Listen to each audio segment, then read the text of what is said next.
تتجه الأنظار إلى المواجهة المرتقبة التي ستجمع بين منتخب قطر ومنتخب البوسنة والهرسك ضمن منافسات كأس العالم 2026 في مباراة حاسمة ضمن دور المجموعات.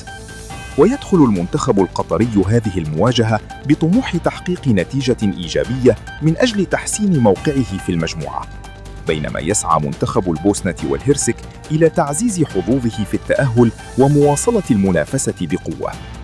وتقام المباراة يوم 24 يونيو 2026 وتنطلق عند الساعة 8 مساء بتوقيت المغرب، وسيتم نقل المباراة مباشرة عبر قناة بي إن سبورتس ماكس 1.